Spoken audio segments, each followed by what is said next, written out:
Hello, it's Mrs. Porter. Today I'm reading This Is Not a Drill by Beth McDowell. I will be starting with Chapter 1. Chapter 1, Emery. Night seeps through the hospital blinds. I can't stop shivering as I put the blanket the nurse gave me around my shoulders. I'm so tired, but every time I close my eyes, I see that terrible image, the image of the first graders blinking in shock at the gun pointed at their teacher's head. It didn't belong there. Between the word wall and the vowel sounds chart, it was like that game in the Sunday cartoon section where you search for the tiny mistakes added to the picture. Only this mistake wasn't tiny. It was a silent explosion that ate up the oxygen in the room and turned the warm, yeasty air ice cold. We started class this morning with our lesson on French words for animals. By the afternoon, 3 people were dead. The calendar on the wall in intensive care says Friday, November 5th. A long day that taught me a lot about life and love and myself. The truth is, I'd never have signed up to teach French to elementary school kids 3 mornings a week if I'd known I'd get partnered with Jake Willoughby. After what he did to me.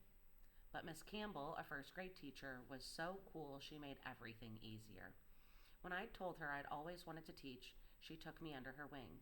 She told me and Jake, "I like the way you keep the children's interest. It's going to be a smooth semester for you two." She was being nice, but still it makes me nervous when people make predictions about good things without knocking on wood.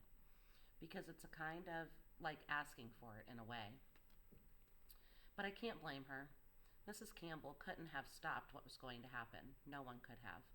From the minute Brian Stutz stepped into the room, that train had left the station. I keep going back to the beginning, looking for where we went wrong. What we could have done differently. I need to retrace our steps, because if I don't know what to look for, it could happen again, couldn't it? Death finding us on an ordinary day that started like this. The kids leaned forward in their chairs, jumping at each new flashcard. Everybody wanting to be the first to yell the animal's French name and sound. It's early in the day, but fall sweaters have already been shed in the November sun that pours through the windows. The first graders love that the sounds animals make are different in other languages. When I tell them that a French pig says oink oink instead of oink oink, Daquan starts saying it over and over again until I make him stop. I'm pretty sure no pig ever said oink oink, even though oink oink isn't much better. I ask as Jane holds up the flashcard. Cat, I made from coloring book pages. Chess and chat, the first graders sing-song the answer, just like we taught them. Red-headed Alice's voice is louder than everyone else's. They learn so fast, like an adorable bunch of little sponges. Natalie waves her hand frantically. Yes, Natalie? Miss Emery, my daddy got mad at my mommy and broke a lamp. It was a big one, and he threw it at the wall and it broke into little pieces. I'm sorry to hear that, sweetie. Can we talk about it later, I say? First graders tell everything to everyone, all the time. And Natalie loves drama. Her long reddish blonde hair and freckles, like a mini Lindsay Lohan, only with 2 front teeth missing. I point to the picture of a dog Jake's holding up. Questa, classa. That's my sister, yells Mason Mayfield III. I give him a look. I'm learning that it takes a lot of looks to keep Mason Manfield III in line. Chess en chin, 17 others call out. They dance in their seats, an arm flapping, foot tapping sea of energy. Très bien, I say to them with a smile, glancing at Miss Campbell at her desk in front. She always tells them they're doing great, even on days when they aren't. She says it's a self-fulfilling prophecy. If you say you're getting it, they really will. The kids love her. Even her perfume is kid-friendly. She smells like grass and sunlight. She has the animal kingdom eating out of her hand. Jake, too, I've noticed. Quest, I ask the kids as Jake holds up a picture of a cow. Before they can answer, a loud knock on the door makes everyone jump. What the? Mason Manfield III says. All heads turn to the little window, now filled with a man's face, all squinty eyes and angry frown. Miss Campbell is barely out of her seat when the door swings open and the man walks in like he owns the place. Big guy, late 20ish, dark hair buzzed close, square jaw, black t shirt stretched tight across puffed out chest, muscular legs and camouflage pants, army boots planted wide. His eyes scan the kids' faces like he's searching for a tasty meal. His focus stops on one. Can I help you? Mrs. Campbell's desk is on the wall opposite the door, but she crosses the room in a flash and stops him before he gets too far inside. He might be a soldier, but this is her territory. Yes, I'm Brian Stutz. I came to get my son Patrick. All eyes turn to Patrick. In the back of the room, he shrinks in his seat, pinned by his father's glare and his classmates' curious stares. Patrick looks down, his head tucked in his usual pose, chin on chest. He speaks in whispers and often hums to himself, lost in his own world.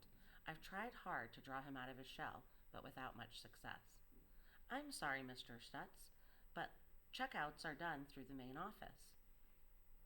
Mrs. Campbell's voice is polite but stern. You're really not allowed to come to the classroom. I want my kid. Patrick, come on, we're going. He jerks his head toward the door, exposing lizard talons that creep up his neck, tattooed claws reaching from his shirt for his jutting jaw and square head. Ooh-wee, Daquan reacts under his breath, his eyes round. Mr. Stutz, you'll need to return to the front office and go through the proper channels to check out your son. Let me show you the way. Mrs. Campbell somehow herds the big man into the hall, and miraculously he allows himself to be ushered out. She closes the door behind her as she talks to him softly, her eyes locked on his. I swear the woman could have been a lion tamer. She actually looks a little like Reese Witherspoon in that circus movie. I'm not aware that I've been holding my breath until I let it out when he leaves. His departure is a relief to the kids, too. Did you see that? Daquan says. But I cut him off with a frown and a head shake. But Miss Emery, it was coming out of his shirt, and it had claws. Daquan, I stop him. Was that Patrick's daddy? Alicia asks. The kids stare at the top of Patrick's drooping head. Rose, bless her heart, leans over and plops a handful of floppy fur in front of him. The worn-out stuffed animal she calls Lambie, who travels everywhere with her. So guys, Jake recovers for us. We were on this one. He holds up a cow and looks at me, running a hand through his dark hair nervously. He's rarely ever rattled. I take his cue to get things back on track. Okay, pay attention everyone. When Miss Campbell walks calmly back into the room, the class visibly relaxes. She sits down and reaches for a pen and then looks up at the kids with an all's right with the world smile. I wonder how many crazy parents she's dealt with. Even though the door stays locked, they seem to buzz in anyone who looks like a parent, including a few weeks ago, a homeless guy who later caught in the parking lot displaying his wares, as my mom calls it. That guard was wired in the wake of publicity, but the new one looks more like a grocery store bag boy than a cop. He sits at a table texting on his phone and barely looks up when we pass. I grew up with an unhealthy dose of stranger danger. My helicopter mom's so overprotective, she used to read me kidnapping stories from the paper to scare me into staying close to her. It worked. I became glued to her side if anyone unfamiliar came near us. I even planned out how I'd get away if I got captured, like Emily or Elizabeth Smart. I was so shy in elementary that the other kids called me Whisper Girl, while they chased each other at recess. I leaned against the big tree at the edge of the playground, half hiding, and watched. In third grade, the teacher had to make a rule that no one could speak for me, to stop my classmates from filling in my silence. The panic attacks started in middle school. At least that's what we called them. Embarrassing episodes of dizziness and short breath that got worse as people started staring at me. I felt like a freak until I finally found a doctor last year who figured out how to help me. It turned out my problems went much deeper than shyness and anxiety. I've learned to control my symptoms now, but stress causes all my reflexes to go haywire. Mr. Stutz is not helping one little bit. The kids smile back at Mrs. C, then they look blankly at us, their concentration broken. Lewis, the class roamer, is out of his seat, making googly eyes and bubble mouths at the fish tank. Lewis, will you join us, please? I use Mrs. Campbell's favorite line for anyone who's drifting away, literally or mentally. I'm learning to speak authoritatively. Mrs. C says I have to compensate for my soft voice, tone, not volume, if I want the kids to take me seriously. Lewis looks at me and slinks back to his seat. Okay, everybody. Quest. I have just begun again, and then bang, the door swings open, this time with force that sends it slamming into the wall. Everyone jumps. All eyes are riveted on the angry giant in the doorway. I'm taking my kid and you can't stop me, he sneers at Mrs. Campbell. Mr. Stutz, I'm afraid I'm going to have to insist. I'm not going to the office. Those people just want to keep my son from me. They're on her side. Mr. Stutz, please. Mrs. Campbell stands up, but Mr. Stutz holds up a warning hand. Stand back, lady. Patrick, get your things. We're going. Mr. Stutz, if you don't return to the office, I'll have to call security. Mrs. Campbell starts towards the phone on the wall. The big man snorts, apparently unimpressed with security as we were. Someone's gonna be asking questions later about how Stutz got the classroom door. About how Stutz got to the classroom door. And then it happens. Just as Mrs. Campbell reaches for the phone, before anyone realizes what he's doing, Stutz strides across the room, grabs the phone, and rips it off the wall. The plastic casing cracks, and we stare at the wires dangling from his huge hand. He turns and glares at Mrs. Campbell. My stomach flops with a sick twinge. The kind you have as a kid when your balloon flies out of your hand and you know you can't get it back. I don't think that'll be necessary, teacher, he says. We all stare at him, holding the ruin of the phone with his shoulders reared back and a look of triumph on his face. Emery, will you go down to the office, Mrs. Campbell says, without taking her eyes off him, and ask Mr. Bishop to. I take a step toward the door, and Stutz lunges forward and grabs my arm with his free hand, a hard, painful grip that makes me wince. Hey, don't! Jake moves towards us, but stops when Stutz wheels to face him, twisting my arm harder as a warning. I press my lips together to keep from crying out. My brain registers the Swedish smell of alcohol on the man's breath. It's 9 a.m. Stay right where you are, both of you, he orders. I try to pull away. I don't want this guy touching me. Emery, Jake says my name quietly. When I turn to him, his calm blue eyes hold mine for a second. I stop struggling and Stutz lets go. Jake steps closer to me and reaches out to pull me toward him. An odd thought surfaces from the rushing current of my brain. It's the first time I've let Jake touch me in months. Patrick, get your things, Stutz says again. Patrick reaches for the backpack hanging on his chair. Patrick, sit down, Mrs. Cowell says in a surprisingly steady voice. You're not leaving without permission from the office. Poor Patrick looks at her, hesitates, and then slinks back into his seat and puts his head on his desk with his arms crossed above it, his face hidden. Don't tell my boy what to do, the man growls.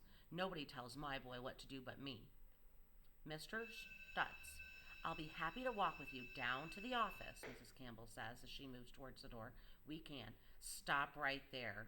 He drops the phone with a clatter and reaches into one of the pockets of his camo pants. My eyes follow the cord veins leading down from his bulging bicep. He raises his fist, gripping a handgun, aimed directly at the teacher. The first graders freeze, almost as if they're posing for some weird yearbook picture. No one moves. Jake's hand tightens on my arm. This isn't real. It has to be a toy, some kind of sick joke. Things like this don't happen in our sleepy little town. In Hensonville, A new traffic light is a big event. Things like this belong on CNN. My head feels light and the room tilts a little. Mrs. Campbell inhales sharply. Her eyes move from the gun to Stutz's face. She slowly holds up her hands like the movies and says, "Mr. Stutz, please put that away so we can talk." Her teacher voice has gone trembly. "I'm sure we can resolve this without resorting to," her voice trails off, but the word violence floats in the air with the specks of dust suspended in the slanting morning rays. And then for the life of me, I can't tell you what makes me do it. In the move in a move that's totally uncharacteristic of me, I pull away from Jake and take a step towards Stutz. "No," I say without any thought besides making this go away. "Don't do this. You can't." "You want a piece of this?" Stutz yells, turning to point his weapon straight at me. My stomach turns inside out as I stare down the barrel of the gun. All I can think is, my mother was right. I'm going to die at the hands of a homicidal maniac. Her warnings about strangers have finally come true. We're stopping at the end of page 17.